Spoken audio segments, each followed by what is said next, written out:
जय हिंद दोस्तों, स्वागत है आपका अपने YouTube चैनल में। तो आज दोस्तों अपन एक करंट का जो छोटा सा टॉपिक है इसके ऊपर डिस्कस करेंगे। तो उम्मीद करता हूं दोस्तों आपको इस वीडियो से कुछ सीखने को मिलेगा और आने वाले एग्जाम में इस वीडियो से आपकी थोड़ी बहुत मदद जरूर होगी।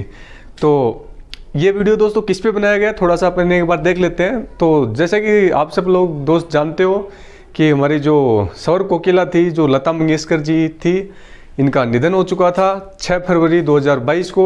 तो इन्हीं के ऊपर, इन्हीं से जो संबंधित दोस्तों जो बिंदु हैं उनकी प्रारंभिक जो जीवन से संबंधित हैं और जो उन्होंने जो भी अपना योगदान दिया है दोस्तों संगीत के क्षेत्र में, उन सब के बारे में अपन यहाँ पे डिस्कस करेंगे और सीखेंगे। तो जैसा कि दोस्तों जो अपनी लता मंगेशकर जी हैं, ये अपना देश का एक अद्भुत रत्न देश ने खो दिया है। तो मेरी तरफ से लता मंगेशकर जी को एक विनम्र श्रद्धांजलि देता हूं दोस्तों।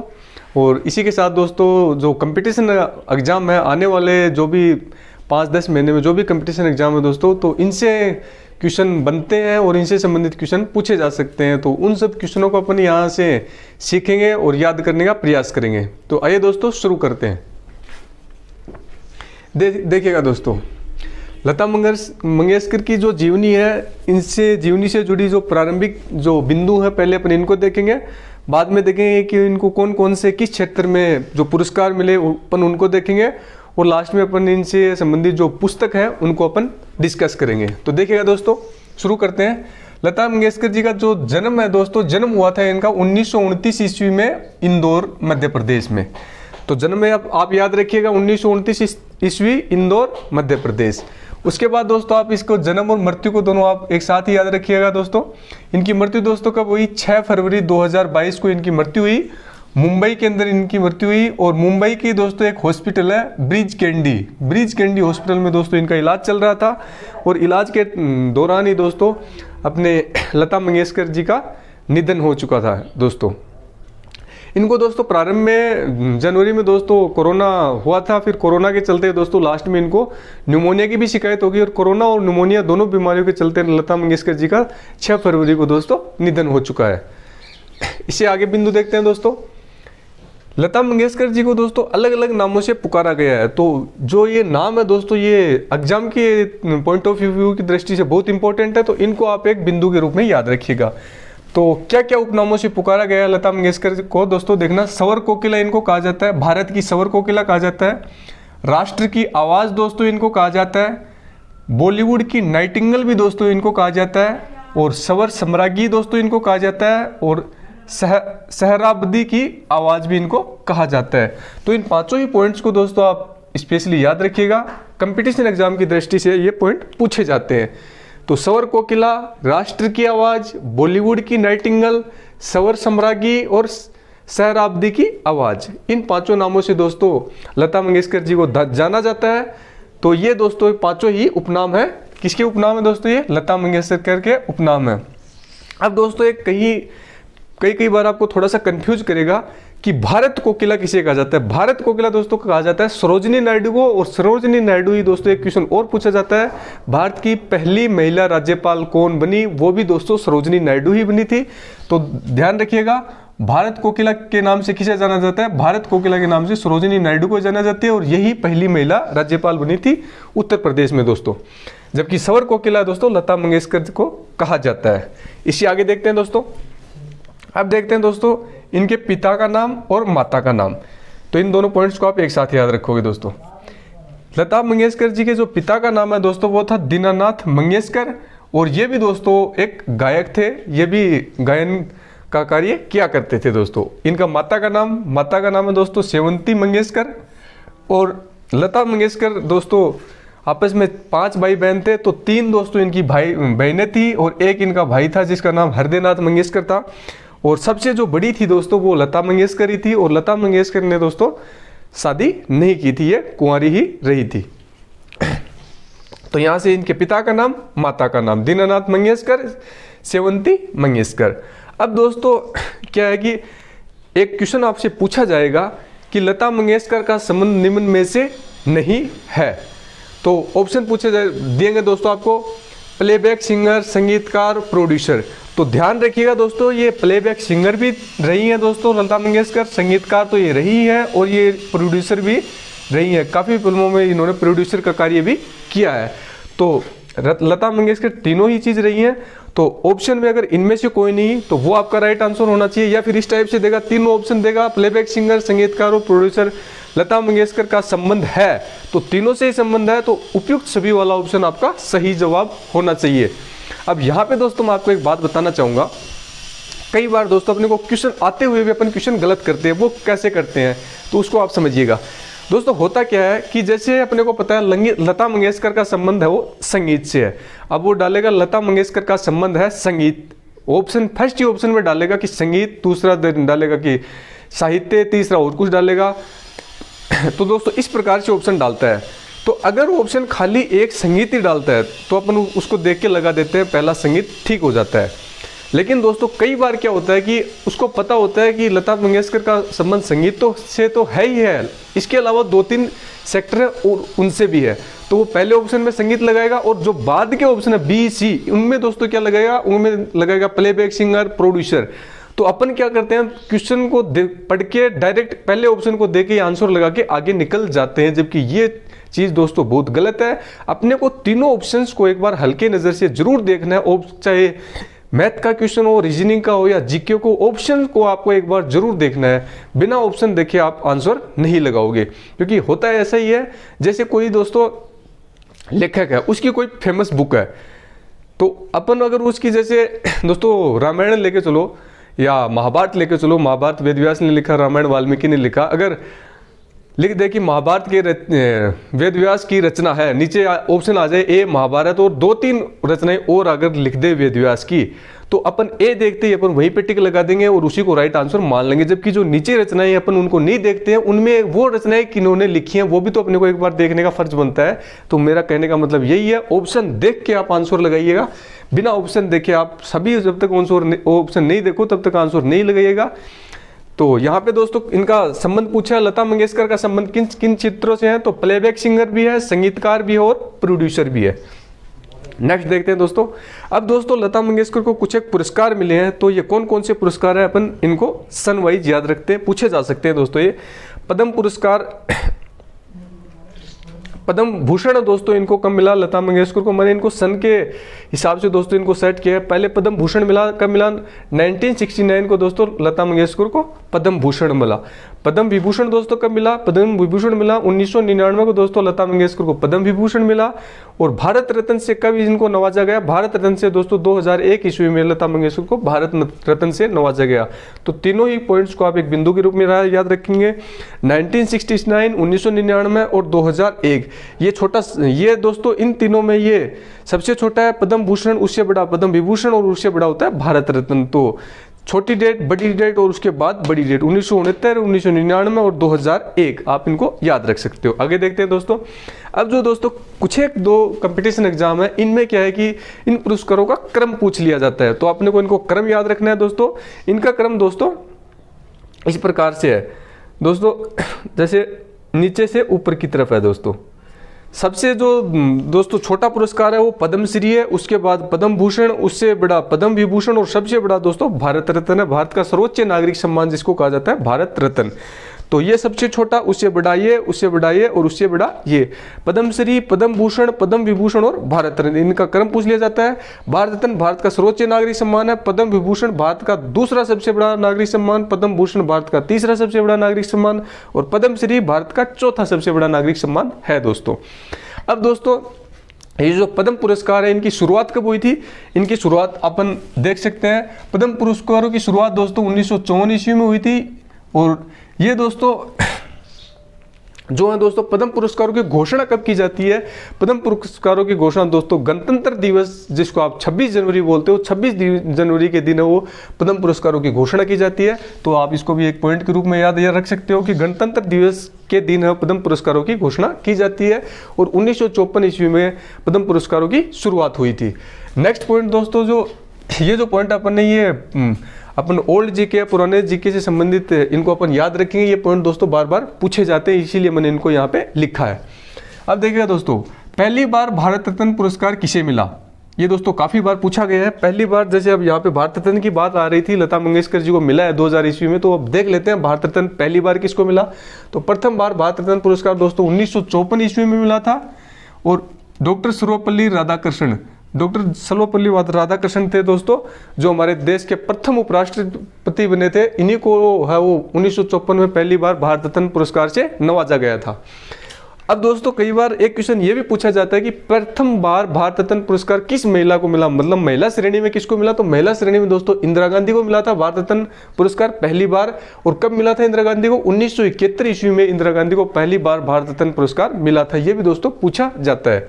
आगे देखते हैं दोस्तों, अब लता मंगेशकर से संबंधित बातें देखते हैं दोस्तों। दादा साहेब फाल्के पुरस्कार मिला लता मंगेशकर जी को। जो दादा साहेब फाल्के पुरस्कार है जो फिल्म जगत के अंदर दिया जाता है दोस्तों, ये कब मिला? 1989 ईस्वी को। तो दोस्तों ये बड़ा पुरस्कार है, इसलिए इंपॉर्टेंट बनता है, इसको आप याद रखिएगा।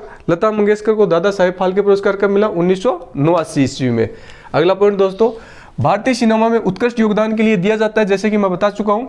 और इसमें जो दादा साहेब फाल्के पुरस्कार में इसमें दो राशि दोस्तों 10 लाख रुपए की राशि मिलती है, एक स्वर्ण पदक कमल मिलता है दोस्तों, प्लस एक शॉल मिलता है। मतलब क्या मिलता है दादा साहेब फाल्के पुरस्कार में? 10 लाख की राशि, स्वर्ण पदक कमल प्लस एक शॉल दिया जाता है दोस्तों। और ये दोस्तों ये देता कौन है? ये दोस्तों वेरी वेरी इंपॉर्टेंट चीज है, ये कई बार पूछी गई है, क्योंकि ये दोस्तों एक कंट्रोवर्सी वाली चीज है। कैसे है कि ये दादा साहेब फाल्के पुरस्कार है वो कौन देता है दोस्तों? ये देता है दोस्तों सूचना एवं प्रसार मंत्रालय देता है दोस्तों। सूचना और प्रसार मंत्रालय है ये दोस्तों देता है। तो इसको आप स्पेशली ध्यान रखिए, क्योंकि दोस्तों कहाँ फिल्म जगत और कहाँ सूचना और प्रसार मंत्रालय, इसको देना तो चाहिए था कोई फिल्म जगत की कोई एजेंसी या ट्रस्ट हो, उसके द्वारा दिया जाना चाहिए था, क्योंकि ये संगीत और फिल्म जगत से संबंधित पुरस्कार है दादा साहेब फाल्के पुरस्कार। लेकिन इसको देता कौन है? देता है सूचना और प्रसार मंत्रालय। इसीलिए दोस्तों ये इंपॉर्टेंट बनता है कि कोई आदमी जिसको किसी भी स्टूडेंट को जिसने कभी नहीं पढ़ा होगा या कहीं नहीं इसको सुना होगा, याद किया होगा, तो वो 100 में से 100% इसका आंसर गलत लगाएगा जिसने ये नहीं पढ़ा होगा। तो सूचना और प्रसार मंत्रालय देता है दादा साहेब फाल्के पुरस्कार, इसलिए ये इंपॉर्टेंट बनता है दोस्तों। आगे देखते हैं दोस्तों, सबसे अधिक गीत गाकर वर्ल्ड गिनीज बुक का रिकॉर्ड कब बनाया था लता मंगेशकर जी ने? तो आप इसको भी याद रख सकते हो। लता मंगेशकर जी ने दोस्तों अपने जीवन में कहा जाता है कि 30,000 से ज़्यादा गीतें गाए और 15 से ज़्यादा भाषाओं में उन्होंने गीत गाए हैं। तो इसके लिए इनको वर्ल्ड गिनीज बुक में इनका रिकॉर्ड दर्ज हुआ था दोस्तों। गीत गाए थे, इसके लिए क्या हुआ था? वर्ल्ड गिनीज बुक में इनका रिकॉर्ड दर्ज हुआ था। और कब दर्ज हुआ था? 1974 ईस्वी में दोस्तों ये दर्ज हुआ था। और लगभग 30,000 से ज़्यादा गीत इन्होंने गाए हैं, 15 से ज़्यादा भाषाओं में इन्होंने गीत गाए हैं।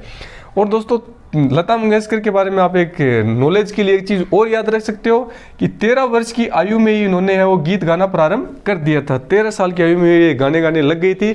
इसीलिए चलते चलते दोस्तों इनकी आवाज़ इतनी ज़्यादा सुरीली थी कि ये देश में काफ़ी इन्होंने प्रसिद्धि प्राप्त की। तो चलो दोस्तों यहाँ से याद रखेंगे, तो वर्ल्ड गिनीज बुक में स्थान कब मिला? 1974 ईस्वी में दोस्तों। आगे देखते हैं, जो भी इंपॉर्टेंट फैक्ट अपन दोस्तों उनको देखते चलेंगे। सिर्फ एक दो दोस्तों इन्होंने गीत गाया था, तुम ही मेरे मंदिर तुम ही मेरे पूजा। तो ये तुम ही मेरे मंदिर हो तुम ही मेरी पूजा हो, ये गीत है दोस्तों। ये जो गाना है दोस्तों ये कौन सी मूवी का है? ये मूवी तो थी दोस्तों खानदान। तो खानदान मूवी का तो ये गाना है। और दोस्तों इस जो गाने के लिए इनको फिल्म फेयर अवार्ड से सम्मानित किया गया था। तो ये फिल्म फेयर अवार्ड दोस्तों इनको कब मिला था?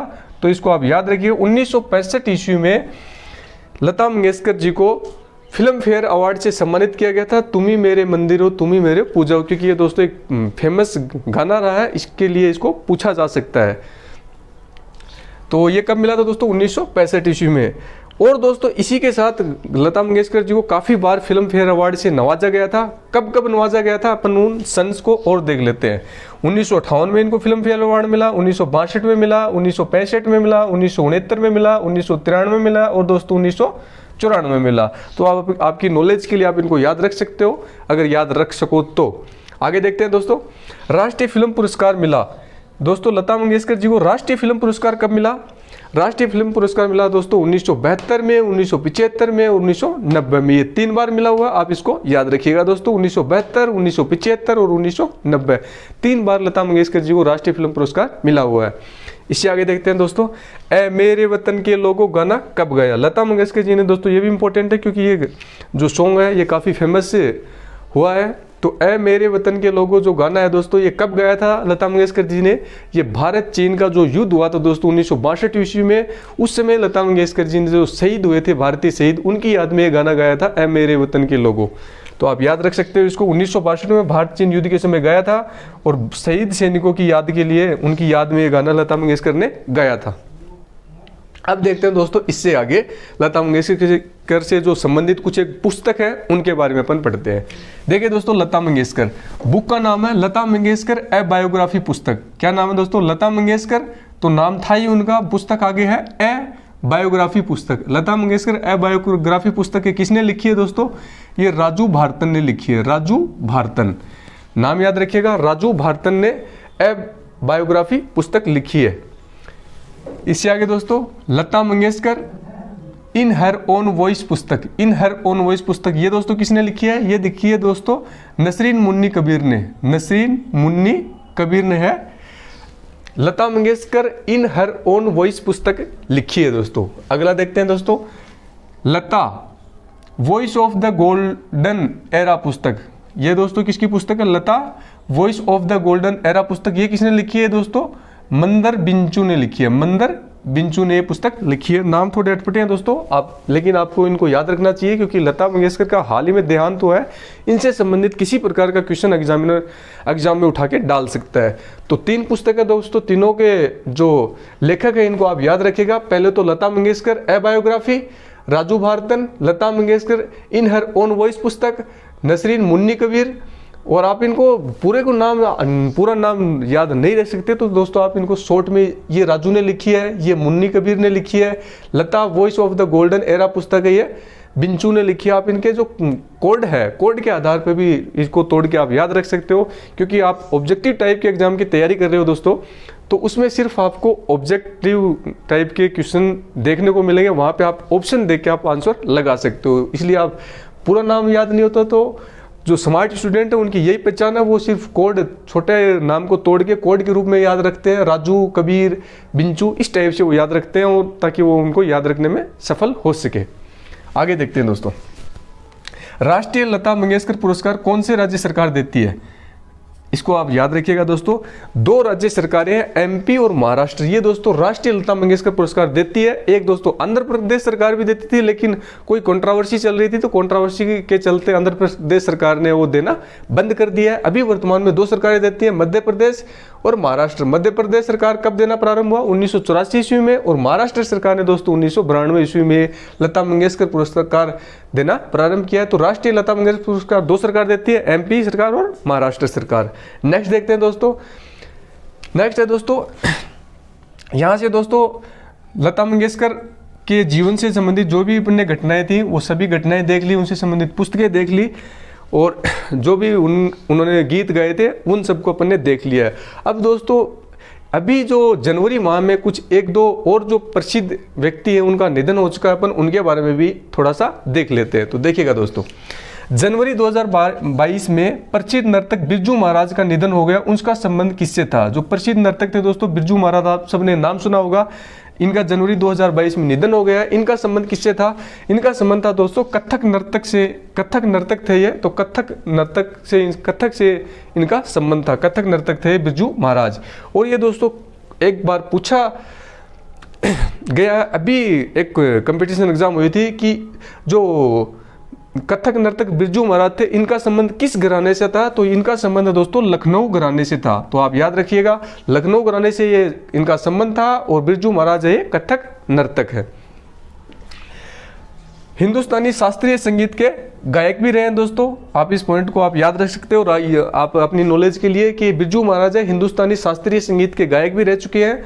और दोस्तों बिरजू महाराज को कुछ एक सम्मान मिले हैं, आप इन सम्मान को सन के हिसाब से याद रख सकते हो। क्या क्या सम्मान मिले? 1964 ईस्वी में दोस्तों, 1964 ईस्वी में इन्हें संगीत नाटक अकादमी पुरस्कार मिला। 1964 में क्या मिला दोस्तों? संगीत नाटक अकादमी पुरस्कार मिला। 1986 में दोस्तों क्या हुआ? 1986 में इनको पद्म विभूषण से सम्मानित किया गया, भारत का दूसरा सबसे बड़ा नागरिक सम्मान है जो। 1987 में दोस्तों क्या हुआ? 1987 में इनको कालिदास सम्मान मिला जो मध्य प्रदेश सरकार देती है। और 2002 ईस्वी में दोस्तों लता मंगेशकर पुरस्कार से इनको नवाजा गया है। तो ये कुछ एक सन वाइज दोस्तों ये 4 बिंदु इनको आप याद रख सकते हो, 1964, 1986, 1987 और 2002। 64 में राष्ट्रीय संगीत अकादमी पुरस्कार, 86 में पद्म विभूषण, 87 में कालिदास सम्मान और 2002 में दोस्तों लता मंगेशकर सम्मान से इनको नवाजा गया है।